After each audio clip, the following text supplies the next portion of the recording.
now. So, what's up, everybody? Hope you guys are doing amazing. Welcome to the stream.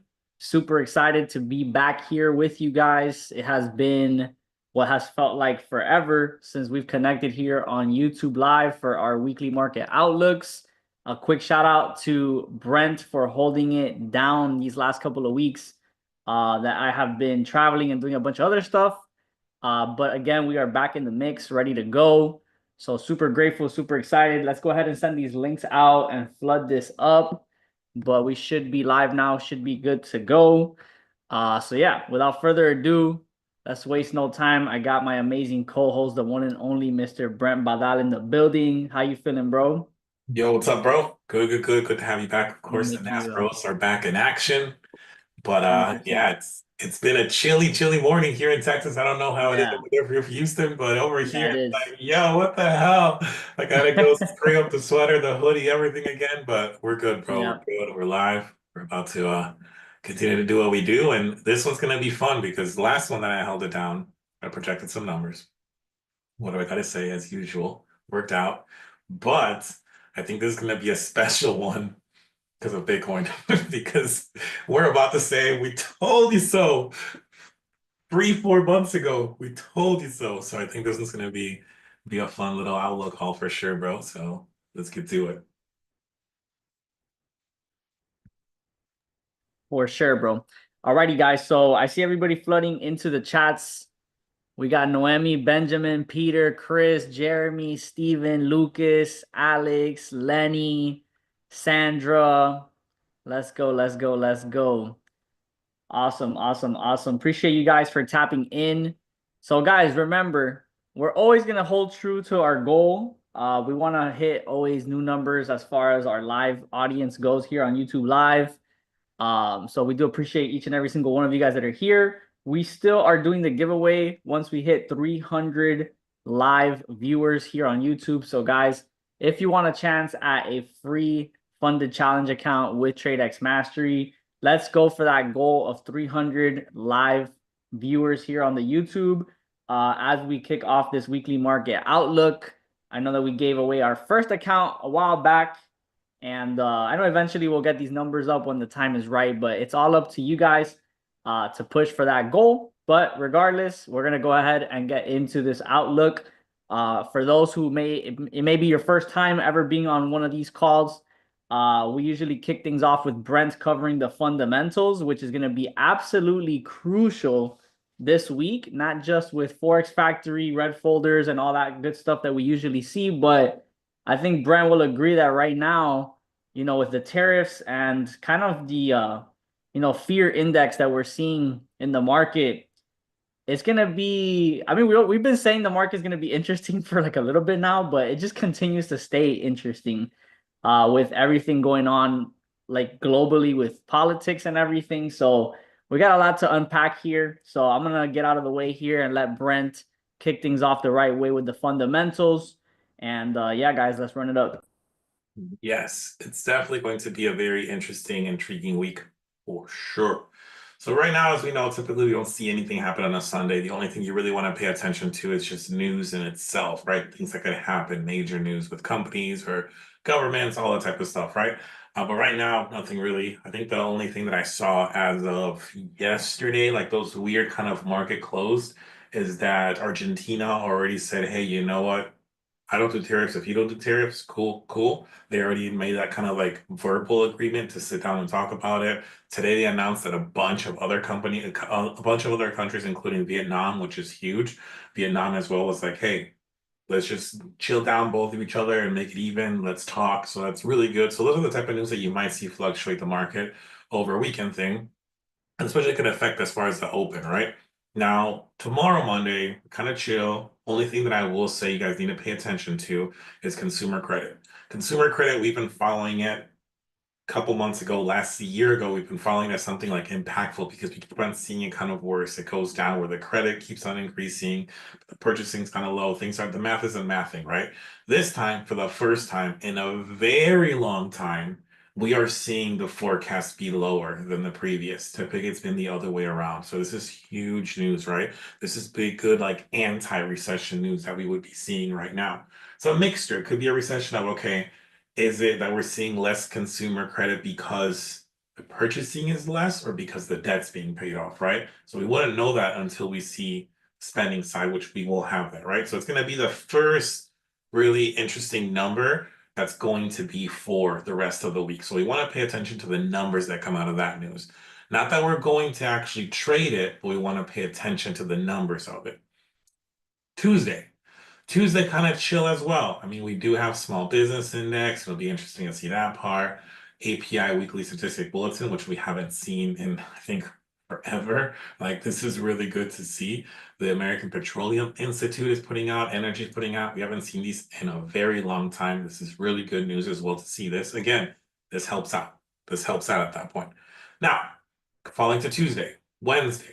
Wednesday, we start seeing a little bit of movement now in the news. So for Wednesday, we have obviously crude oil, it's just been getting better. 10-year bond, 10-year bond, 30-year bond. We always want to see the numbers for when it comes to investment, especially for NAS, S&P 500, things of those natures for 401ks, mutual funds, all that stuff. You want to see what the 10-year and 30-year bond tells you for the long run. For those swing traders, it's going to be really good information.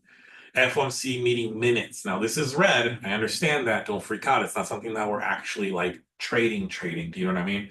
But because it's going to be meeting minutes, it's going to go over what was said last week, which if you traded with me last week, FOMC with Powell, you traded with me on unemployment and you've made some profits. Throw out some dollar signs in the chat for sure because we crushed it last Friday trading the news that we did both times. We went live on TikTok and just absolutely destroyed the news. So it'll be just the meeting minutes of what was said. Nothing really, that's something new. Thursday is the day. Now, Thursday, now we're talking. I think Thursday is going to be the actual biggest day that we're going to see here for news, high impact news. I don't know if I'll be trading the CPI, guys, to be honest. I think I will just because of the time.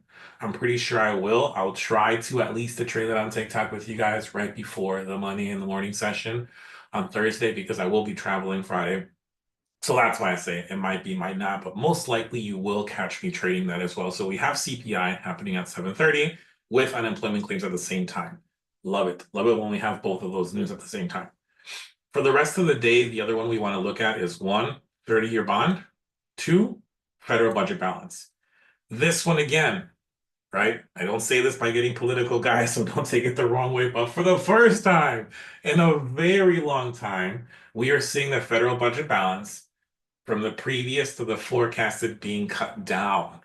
We've been kind of unfortunately accustomed to continuously see it go higher in debt, higher in debt, higher in debt. Just every single time we see federal budget balance, it's higher in debt. The forecast right now is going to be dropped by half. That is insane if that happens, right? It's going to be really good overall for the long term of the dollar, for the power of the dollar, interest in other countries doing different investments, things of that nature. Just it's going to show that we're way less in debt as a country and being chopped by half or even more. That is insane to see. So please pay attention to the market Thursday, 1 o'clock Central Standard Time, because you might see massive movement happen, which would be really good. Or if it's lined up, like there's a fair value gap, there's a demand supply, something like that, we're going to see that strong retest for it to shoot in that direction where it needs to go positive for the dollar at that point. So that could happen when it comes to Thursday. Thursday at 1. Cool. Friday, we close out. We do have news on Friday. As I mentioned, I won't be trading this on TikTok as much as I'd like to, but I will be traveling, so I won't be trading this. But we do have 7:30 PPI. We do have consumer sentiment, consumer inflation as well on Friday. Recap really quickly, as I mentioned, Thursday is going to be the big day, really, for trading news. You won federal budget balance, but really the CPI unemployment, scalping it wise. And then Wednesday, it's going to be really important to see as far as like that 10-year bond, what those numbers come out for on that 10-year bond is going to be really interesting for Wednesday. We're going to see some good like statistical news for the API. So there's a lot of really cool news coming out as far as to see data wise, but truly trading wise, we want to see the CPI, federal budget balance, and Friday, the PPI, of course, and the inflation. Now, aside from that, as Rich mentioned, we do have the tariff. So with the tariff world of things, we need to pay attention to that. And as I mentioned on the last call, right? the last Sunday outlook. Don't fall for that fear. Like right now, and we know it, we see it in the markets all the time. We see it especially here right now. I mentioned with the car industry because we were talking about our Carvana. We called that when Rich and I were on the last call. I called our Carvana at 166 if you wanted to buy into that stock, and it went up to two something. And I mentioned why, because what's happening with the tariffs in the car industry. It happened. And I said last time, be ready because you're going to see car dealerships play this game. Like there's one guy on TikTok that I mentioned I follow, his name is Tommy, like and he explains it, right? It's gonna be just like COVID situation when we had cars. Hey, you want a car? Well, guess what? It's 25% markup because right now cars are delayed 6 months to get here instead of 3 months. So they'll put the price up, and it's gonna be the same situation with the tariffs, right? Hey, tariffs 25. And I already explained that's not how it works. It's on parts, it's on the manufacturing, it's not on shipping. Like it's up to 25%. It's not immediate 25%. So there's going to be that fear side of a lot of companies, a lot of works. In a sense, like you could even maybe run down. Hopefully, it doesn't happen, but your employer could be like, "Hey, you better probably come in a little bit earlier, stay in a bit late, take one for the team because tariffs." Bro, that doesn't mean anything. You know what I mean? So don't fall for the fear. Make sure you're looking at the charts, looking at the candles, make those decisions you have to make. We've all gone through decisions in life where a lot of times, like I had to liquidate all my 401k, I had to pay rent, right? I got rid of all of my Pokemon collection. I had to take care of the trading side. Like there were certain things that you have to do sometimes in life, but the last thing you want to do right now is fall into the media and fall into that fear of, oh, I need to do this, I need to do this because tariffs are coming. It's not. Calm down. It's cool. Look at the charts. The cool thing about trading, and I've said it before, it sounds horrible, but when people tell me all the time, oh, you're a trader, yeah. Oh, so if the market crashes, you're gonna do horribly. You're probably gonna go broke and lose everything. I'll be like, no, I'm just gonna sell. It's gonna suck for everybody else. Yeah, it sucks for the United States, it sucks for the dollar, but even on the fall, I'm gonna make money. So that's the beautiful thing about what we do in trading. Just remember that. But till then, let's go to the charts. Let's go to it. Rich, if you're ready. Let's go ahead and jump over to NAS, look at these charts, let them know what happened, what we did, and take it from there. Let's get it, bro. Appreciate you catching us up on everything as far as fundamentals for sure, including tariff news because that is super relevant. And yes, bro, you did mention Carvana. I do remember. So for those who pay attention, especially on these free calls, so keep in mind a lot of you guys may be already in, our private mentorship program called the Koshex, but I know some of you guys here who maybe are on the fence or just planning on getting started with Akashex, and you guys have gotten a lot of great value for free on these type of calls.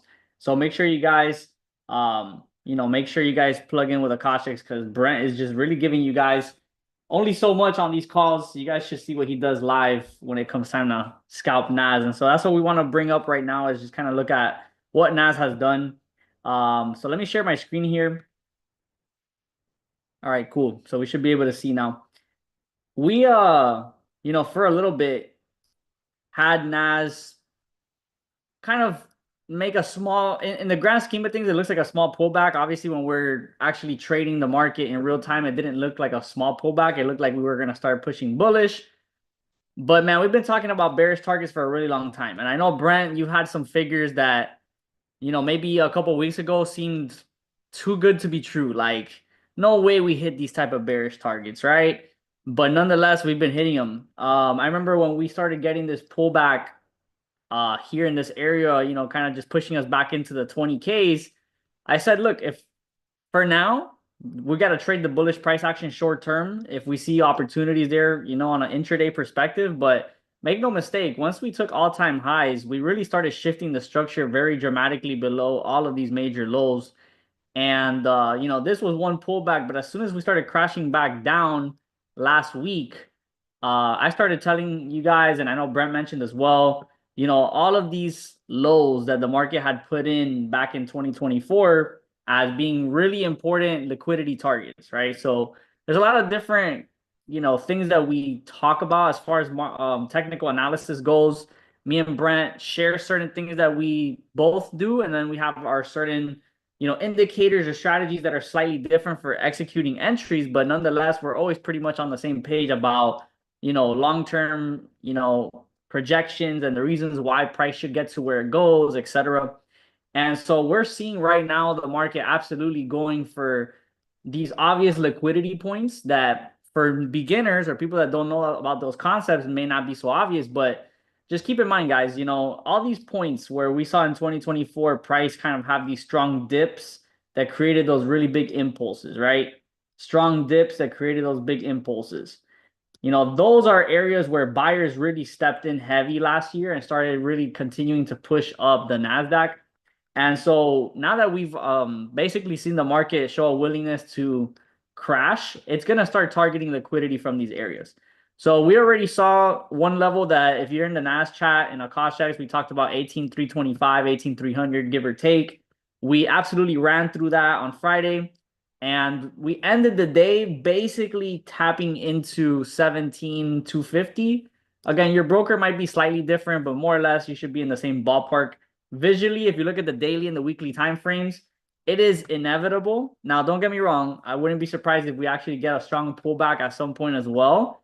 But at some point, these liquidity targets, which we can go on smaller time frames and look if it actually broke, but we're basically tapping into this one, and we're more than almost certain to dip below 17,000 at this point, to 16,980.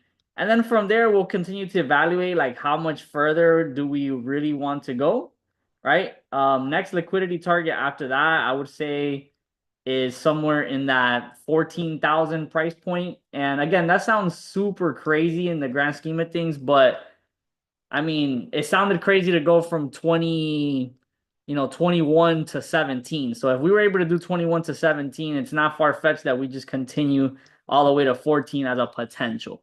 But that's like, if we really continue to see it melt, I think for now it's inevitable that we'll continue the pressure below 17,000, even if it's just slightly below 17,000. But those are the most obvious liquidity points that we've seen since basically a year ago. This is April of 24. So April of 24 and all of these lows that we've kind of been putting into the market all year have just been completely ran through in the matter of a couple of months. So that's why we always say the bulls, they take the stairs and the bears jump out the window. This is one of those scenarios where the market can rally for a long time and absolutely crash in an instant. So this, guys, you gotta just, prepare to take advantage, because the same way that NASDAQ is experiencing this, that means that the stocks are gonna basically be reflecting this. Whether it is Apple, Nvidia, Tesla, Microsoft, I mean, my God, we can go through the list, right? But you guys want to prepare yourselves right now, because while we're going to be catching all of these sells on the CFD side, whether it's through prop firms or brokers, you also have the advantage to really get into stocks and, start dollar cost averaging your way into something along the stock market, right? Because these type of opportunities are not going to come, often. And some people freak out, some people take advantage. And that's what you just got to ask yourself, is which side of the boat you're going to be in this time. But yeah, man, that's really what we're seeing right now. Again, it's just a complete meltdown. And we're going to be targeting these major lows. And depending how we react, I would think off of these major lows that if we do get that push below 17,000 first, that we would at some point get a very strong pullback back into 18,000 plus, just to fill in massive fair value gaps on the daily and weekly time frames. And then from there, kind of see where we want to go. So I think short term, we'll push below 17 and then get a nice pullback above 18 and then maybe continue. Just because, there's not really a lot of reason for the market to rally now, with the information that we have. So I'm looking at things from a very higher time frame perspective right now, just because we gotta kind of see like where are we targeting, right? And I think those liquidity points below 17,000 are something to think about. Now, really, this huge meltdown started on this was Wednesday. So on Wednesday, we saw late in the New York session after we had, why is my trading view tripping? Hold on. I think it was Trump announcements that took place late in the afternoon on Wednesday. We had this massive like spike and then sell off. This is really like the catalyst that kind of, started this huge meltdown that we've continued to see. So at some point though, when we do get those big pullbacks above 18, we'll come back into where things all started, right? So whenever you start seeing those big shifts in the market, that is where, when price starts to reverse, that's where it will get to. So even 19K plus, I think we'll see again once we slow down. with the bearish pressure. So again, just to kind of finalize my thoughts and let Brent do his analysis, I would say, for now, short term, break below 17,000 and then accumulate our way back up into 19 maybe, and then see what it does from there. Just because I think once we go below 17,000, there's just so much liquidity that has been taken from the market.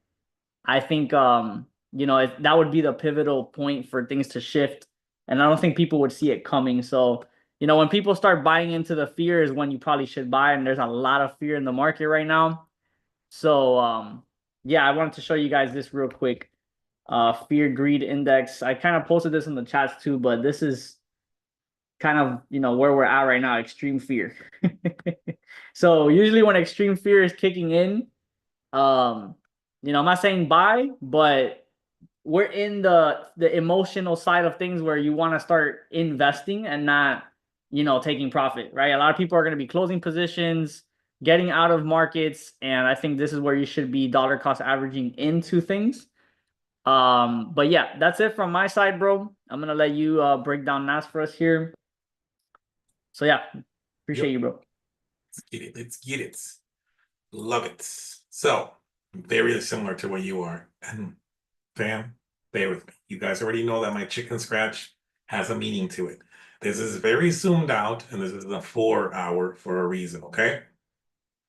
We've been playing here all year nicely. March, boom, July, everything cool. 2004, 2005, cool, cool, cool. We're playing with it. So we've been playing all these high numbers. I drew this. I've been drawing this little square. I've been pushing it. Like ever since the year has been going through, I've been pushing, pushing, pushing. Because I mentioned way back here, this was a very important part of the market with NAS. Like this right here broke structure multiple times, changed up characters multiple times, and we finally broke out into that like actual high, right? And since then, that's when the market started shifting a little bit, going ups, downs, kind of took care of everything cool, but it took care of everything kind of weirdly, not like super clean. Same thing here. This should have gone down and it didn't. And we continue going up. So I've been drawing for the longest this little square here. And I said, we took a bunch of orders here. There was a bunch of whatever you want to call it, right? Fair value gaps, liquidity, supply, demand, support, resistance, POC, like everything, point of control, point of interest, everything. We had a little bit of everything all in this from 1800, from like 1900 basically, all the way down to that 1500. So we've been calling that for a minute now. It hit, right? It finally hit. We started seeing that drop right away from the beginning of the week, right? Immediately beginning of the week, boom, big drop, retrace, covered, big news drop, and then we had everything happen with the tariffs, with the news, all that good stuff. And we've taken multiple trades that's gone to where it needs to go. So for me now, one thing that I'm thinking that we could see, which just based off how the market's being tricky right now. Right now, we have to be very cautious. Not that we never are. We're never going to have fear, but we're going to have very cautious. And I think right now, more than ever, institutional numbers are going to make a lot of sense right now because of what Rich just spoke about, right? We have that fear situation. We have a lot of fear coming through our media. So a lot of people are getting rid and dumping. So they're going to be looking for institutional numbers. My opinion, and this is just my gut feeling is that we're going to continue to see a drop. The market will open. We'll see a gap upward. I'm just going off my gut, guys. I could be completely wrong, okay? I think we're going to get a big gap upward. We're going to go up for the first hour or two, get everybody thinking that this was it, and then it's going to come down. It's going to get to that 1700. Now, understand with NAS, there's a couple different liquidity providers and the numbers are a little bit different. So it could be 1750, 16,950, like anywhere in that ballpark of 100 pips, give or take, to that 1700 number. It'll break it, get everybody now into like, oh shit, like we're done for. It's the apocalypse. Sell everything, sell the house, sell the car, we're done. And then it's going to shoot up. I have a strong feeling NASA is going to pull one of those. It has to. It has to, because if we see a pure continuation, guys, like a pure continuation, this is going. This is going. It's going a lot. and that's just not good. Like we need these big drops, as you know. Like I always like selling, and I like selling at highs too, and everything's going up. Why? Because we need to have that little bit pull back to go up, pull back to go up, pull back to go up to go down, up. There has to be a nice little, nice healthy market, right? Where we have those nice pullbacks. If we have no pullbacks and it keeps on going, guys, as I mentioned before in the outlooks, soon, guys, you'll have my indicators. All of these little lines that you see that are pink, yellow, blue, the market has to touch those eventually. Either that was a POC, POI, liquidity, something. It's a reason why the market has to touch these lines. As you can see, it's touched them here, it has to touch them here. I feel like once it breaks that 17, guys, it's gonna go all the way to 15.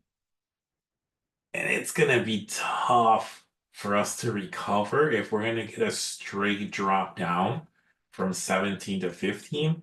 That's gonna be rough to recover. And guess what? We still have room all the way back to 10,000. I do not want to see NAS in the 10,000s, guys. I don't. I'm trying to still buy my 100-acre ranch, guys. Like I don't want to see NAS go all the way down there. It's just not healthy. Let us get there eventually. If it's meant to be, so be, right? So be it. Let it go down healthy. But right now, we do need a good retrace for it to come back upward into that, close to that 20,000 would be really nice. And if it wants to continue to go down, let it continue to go down. That's fine. You know what I mean? It's okay.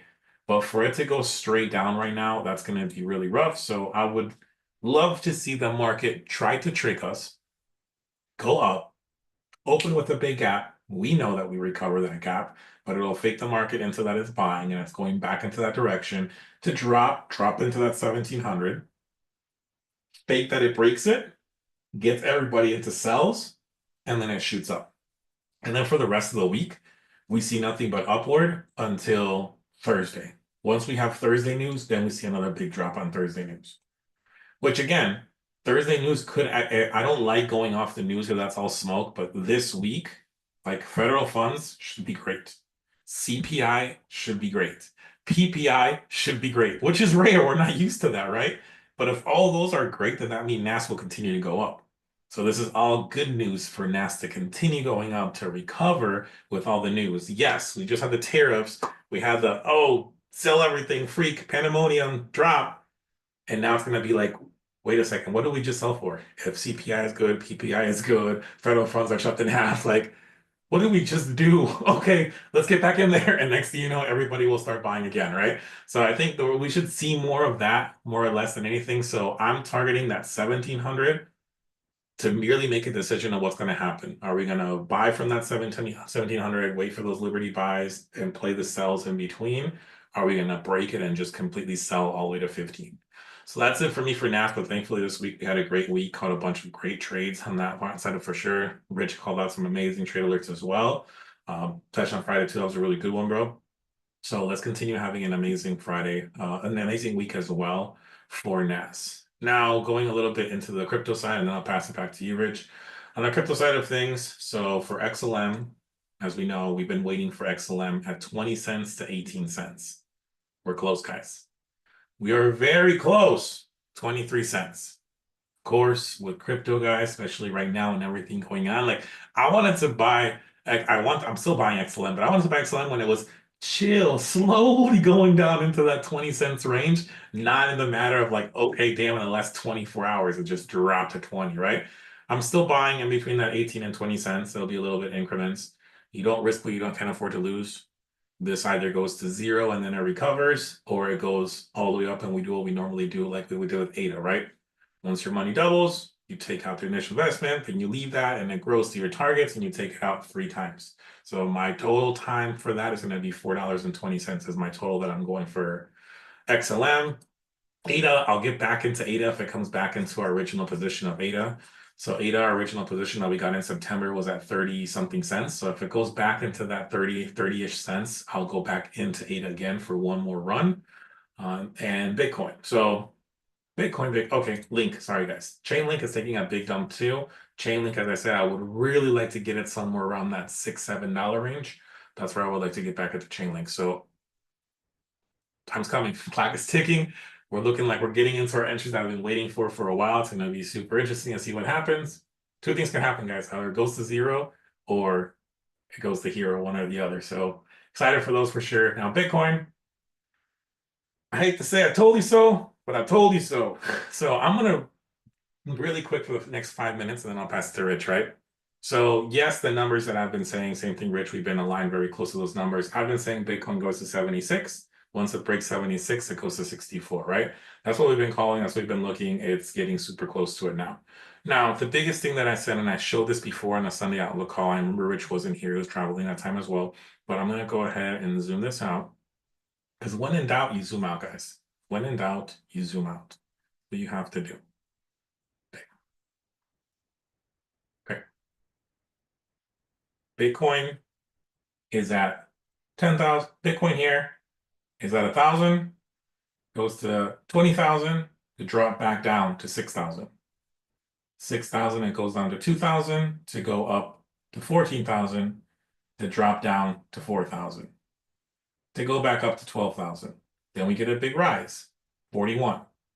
Realize how, as humans and institutions, what do? It's at 40,000. It's at a new time high. Let's go. Let's buy. Let's go. It goes to 42 and tanks to 28. Then it rises eventually. And it goes to what? Bro, it's about to get to 60K. Let's buy for an all-time high because it's going to get to 60K. It's at 58, 49. Tank. Peace. 43. Then it goes up again and it breaks that all-time high. Oh shit, we're at 62. It broke 60. Let's go. New time high. Tank. You guys, you're starting to see the pattern, right? Tank again to 30 to go up to 70 to tank again to 33 to go up to 48, almost 50 to tank again and go all the way back down to 18. This here was like, okay, right here at this point, 22, October 22, the end of 2022, Bitcoin is a scam. Bitcoin is done. We got ripped off. Everybody's fake. Everybody lied, right? That happened with Bitcoin. Just the same way when it was at a 2000 and it went to almost 20 and then it crashed out at 6. The same way it almost went to 40 and crashed at 28. The same way it went to 65 and it crashed at 28. The same way it went to 70 and it crashed down to 30. Here's where it became nothing. And for a very long time, for a year, it was nothing. And then it starts rising again. And what happens? It goes to 49,242. It's at 50, new time, bye. Peace goes down to 38. And then it rises again. So by Rich and I, when we give these numbers, guys, on crypto, one, we look at candles, Beverly gaps, all that stuff that we already know how to do. But we already have seen this before. Rich and I have been around since 18, 19, 17. Like we've seen these runs, we've seen these patterns happen over and over again. So what happens again? It goes to 99,971 and it tanks to 89. Then it finally breaks 100 and it breaks to 92. Then it goes to 108, almost to 110. And what happens? It crashes to 90. Tries to go again above 100. Yep, it's definitely going to 110. Nope, crashes to 89. Then it goes to 109,568. Oh, this time it's definitely giving a new all-time high at 110. 100%. Nope. And it's been taking since then. It does this over and over and over and over and over. The cool thing about this is what? If you missed Bitcoin at 1,000 back in 2017, it went up to drop down and everybody left. If you got in here in 21 at 65 and it tanked, guess what? Everybody left. So every time it does this retrace, what happens? The uneducated fall into the fear, they buy high and they sell low, right? It happens. It happens all the time. I took a big withdrawal, right, from one of the prop firms. And I was like, okay, cool. I'm gonna actually pay myself this time. I want to buy a new watch. Let me take the big withdrawal. I took that withdrawal at 87. Forgot about it. To be honest, guys, between everything happening, I forgot about it.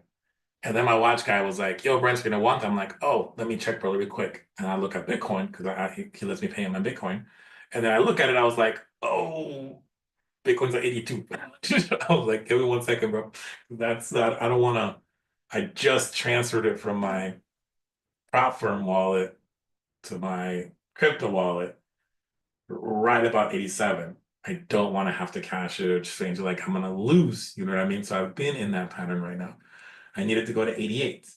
It went to 88 when Trump spoke, and it went down immediately in a split second, right? So guess what, guys? So what do I do now? Do I do what the uneducated do? Do I freak out? Do I cash it out now? Under, almost 10,000 under, just in panic because it's gonna drop. Or do I continue moving my other eggs in different baskets, continue dollar cost averaging at my points? And guess what? By the time it gets where it needs to get, I have more and I could probably buy 2 watches now, right? It's all education, guys, and it's all emotions. Control your emotions. Literally, I'm down right now on my Bitcoin thing. And that's why I don't even like Bitcoin, but I just that's how the platform pays, right? I'm cool. I'm sleeping like a baby. I'm perfectly fine. Like it's okay. I'm not gonna panic. I'm not gonna fear. Yes, it's probably gonna freaking tank to 76 and then to 64. And if it breaks 64, bro, we're gone. Like we're gone to 56 and more. Like it could take a big, big, big drop. So it all depends on really what I think we're going to see this time around. It's going to be a little bit different is are we going to see many educated people make educated decisions? Or are we going to see a bunch of people panicking and making panic decisions? Panic decisions, we're going to keep continuing to see Bitcoin drop. Educated decisions, we're going to see a lot of people coming in and start dollar cost averaging. Oh, it hit 56. Perfect. It's a number. And it's not just me saying 56, 76. Rich said around 76. Armin said around 76. Like there's been multiple people. I've seen multiple other like who knows if they're real or not, whatever, on different like TikToks and YouTube's. Like it's a number that a lot of people are saying right now. So I'm sure a lot of people are gonna buy in at that 76. So when a lot of people buy in at that 76, well, let's start shifting the market at that point. And will 66, 76 be our low? And will it continue to going up? That's a great number if it does. 76 is a good number. It's above the last. It comes to take care of this big when he had a change of character. Takes care of that, continues to go. 64 is a little bit more of an ideal, stronger zone as far as buying. It's all right. It's cool. Because this one, I'm gonna leave Bitcoin do its thing and I'm gonna go have fun. If XLM drops to that 18 cents, ADA drops to 33, XRP drops to $1. And I'll be distracted over there. And eventually when Bitcoin comes up. And guess what? If it doesn't, it doesn't. That's it. If it doesn't, it doesn't. I didn't put all my eggs in that basket. It's good. It all levels out. It's fine. We brush it off, we move on, and guess what? Brokers make withdrawals almost every single day, so we can make our withdrawals still. Like that's not going to stop me this week to get more prop firms funded to take more withdrawals. Like it's cool. It's going to keep on happening. We're going to keep on moving. So that's other stock that I was looking into, guys, just because it makes sense. I haven't fully looked into it yet. I need to look into it because I'm not like a stock fan like that, but like Rich is the one that I blame all the time because when he did his Peloton, I was like, wait a second, bro. I can do stocks too. Now that I think about it, like I can read candles too. Why am I not doing that? So we had fun with Carvana. Went in, made our money, went out. I have to rechart Carvana to see what's a better entry because it is going where it's back at that entry point that we got in. But we already made our profits. Where I told you guys just to take it at 200 and beat on it went to like 230. The other one that's interesting and I was reading a lot on was AutoZone. So with everything that's happening too, it's the picture that is already being painted right now with the car industry, at least for the next 2 years. Used, I think, is going to be predominant more than anything, and companies like Carvana that have been sitting on cars for 300 and plus days that have been just sitting there, they're going to have a little bit more strength selling versus new. That's just depending on the dealership side of things, right? Of how they're playing their cards. But I think it'll be really strong for companies like Carvana. On the other side of things too, I think companies like what is it called? The auto part ones. I think it's not O'Reilly, which is the other one? There's one that has stocks. I can't remember exactly right now. I just had a brain fart for the moment.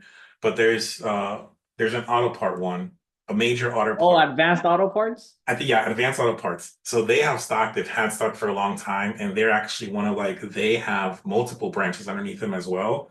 That's when I think it's gonna be interesting to look at. So it's just when you start again, break out the box a little bit. Okay, I see what's happening with the news, the tariffs, the fundamentals. Okay, well, if auto repair is going to happen. Which stocks are in auto repair? Let me go look at those.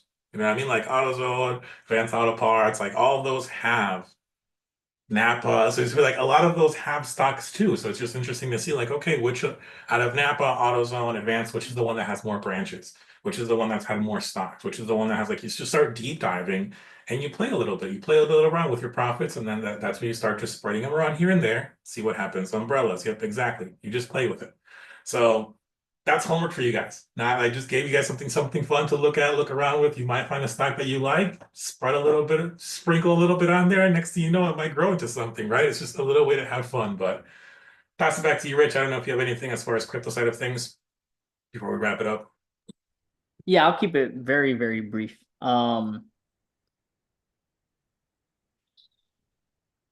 So yeah, I mean, sometimes we talk about things here, guys, and the delay from when we first introduce an idea until price action starts to catch up obviously can vary. Um, we talked about really since we were at 100K, 90 something, basically once we slowed down, it was just inevitable for us again to get into the fair value gaps here in the mid 70s. And I already told you guys, and nothing changes. We're just allowing price to finally unfold. This area is going to be very important. Obviously, we saw a lot of structure develop here, a big breakout from there, and now we're touching here. Okay. So essentially, we're going to bounce from this level, or we're going to slightly bounce and then end up coming for like 52. So there's only so many scenarios. We just got to play it how it goes. Personally, for Bitcoin, for me to want to like load up and drop a bunch of money into it expecting big returns, there's possibilities obviously for us to get into maybe below 50, but I mean, it's not really my focus at this point to try to make big money plays with Bitcoin. I feel like Bitcoin at this point in the mid 2020s era is something where I would be more focused on using this as something to just kind of have as like like how people invest in index funds, and they're expecting 10% a year, for example, right? I just think that Bitcoin is a long-term, very solid investment. The banks have already solidified themselves here and they will just continue to do that. It's kind of like investing in gold, I feel like at this point. So for really aggressive money plays, I think that we just use this to kind of chart our way through some of the altcoin stuff. I've talked about ETH below 1,000. I still 100% think that's happening. Obviously, when we were in the 3,000s, that sounded a bit absurd, but guys, like we can never fall prisoner to like the moment. I feel like people fall prisoner to the moment so much, especially when we're in very high pricing. We've seen literally proof that Ethereum will go from 1,000 to 200. So to go from 5,000 to 1,000 is not far-fetched. And I think the technicals are starting to basically support that, where we failed to really make progress above these highs. And if we really look at what is the intention of Ethereum, for example, right now with the way it's nosediving, liquidity points. The same thing that we saw on NASDAQ, the markets move the same. There's a lot of money that came in years ago, right? This is 2022, 2023, of people that if you haven't taken profits after a couple of years of seeing this triple or more, then I think you're just doing it wrong unless you really are somebody that does not need this money and you really want to hold that for a decade or two or more. Then okay, that's fine. You can really afford to go through those ebbs and flows. But I think for somebody that's looking to just get into crypto and take profits and reinvest the way that, I kind of have had like my family members and people close to me do over the past years is, man, like we got in Bitcoin at 10K, 11K, cashed out at 60, and I think that we get so caught up in the hype of like, oh, Bitcoin's going to a million. Da, da, da. I'm not saying it won't get there. I'm just saying that what's your plan? Like, do you want to actually see some of those withdrawals? Then I think that you shouldn't be scared of taking profits whenever the emotions are high on the euphoria side and then getting in again on the fear side. Like we talk about it, but then when you actually have to do it, it comes down to two things. It comes down to actually, like, we know to buy the fear and sell the greed, but to actually do it is a whole other thing, because when it's time to sell the greed, you're like, bro, but what if it keeps going? And then when it's time to buy the fear, you're like, well, but what if this thing keeps tanking? Like, I'll be honest, some of my altcoin stuff, like the really, really altcoins, like ApeCoin, this, that, is in the dirt right now, like really bad. And I never put money that I wasn't willing to lose. I said that from the beginning. So I'm not letting go of the position. I'm holding it. Like at this point, I don't care, you know? But I think that I bought into that for a reason and I'm not gonna exit now. And I think people do that a lot, you know, with long-term investments, is that they feel good about it in the moment and then they say that they're willing to accept drawdown, but when it comes, then I don't know, like out of nowhere, you're like having a change of heart. Yeah, I guess it's different when you see the money go down, right? But I think that's why we don't just tell people to invest what you can afford to lose to protect yourself, but it's also just for the psychology of performing the right way in the market. You have to play with money that you won't basically psych yourself out and self-sabotage the play, if that makes sense. So long story short, for Ethereum, this is a very like respected crypto that has been, you know, an industry standard aside from Bitcoin for a while. And I think that liquidity targets are basically going to be hunted soon. And so anywhere from 800, I think is where I'm very comfortable to buy. I think we can potentially hit all-time highs again. But I look at it this way, if we can get in, you know, at 800, even if we never make all-time highs and we get back to 3K, I'll triple my money and I'll be good. You know, like that's how I see it.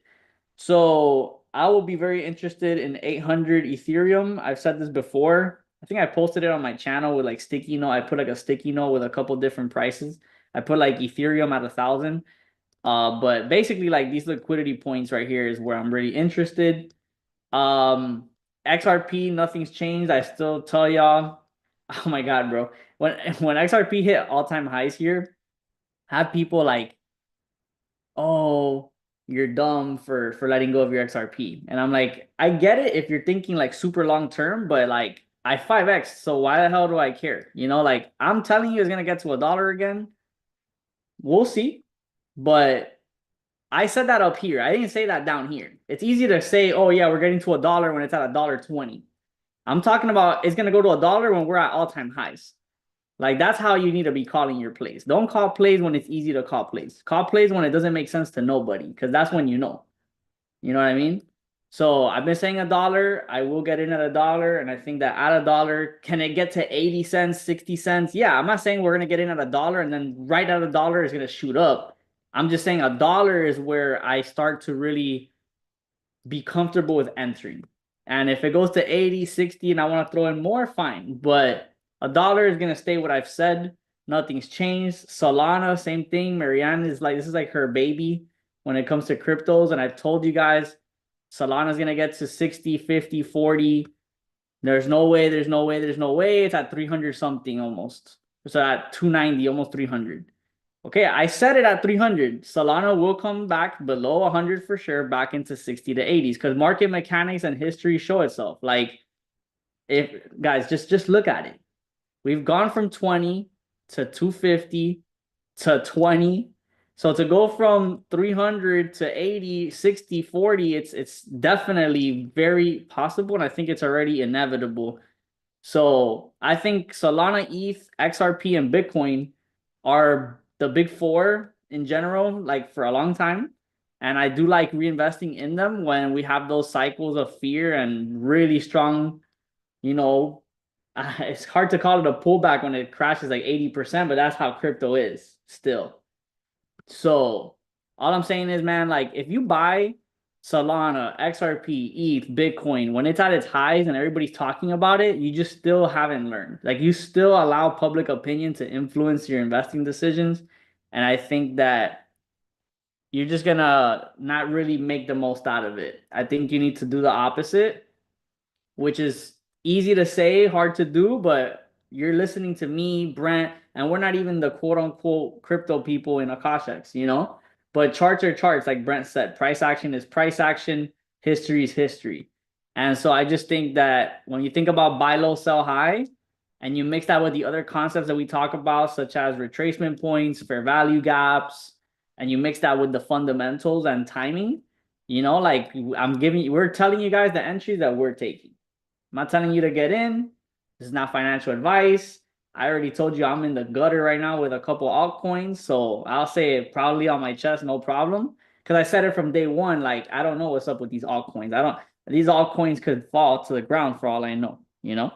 But when it comes to the big four of Solana, XRP, ETH, and Bitcoin, it's just hard to believe that they're just gonna disappear, you know. So I'm willing to put money into it once we get into those low points. So buy in on Solana low, buy in on XRP low, buy in on Ethereum low, Bitcoin not so much because I mean I can get in at 70K and it gets back to 100 and I haven't really made that much compared to ETH, Solana, and Big and XRP.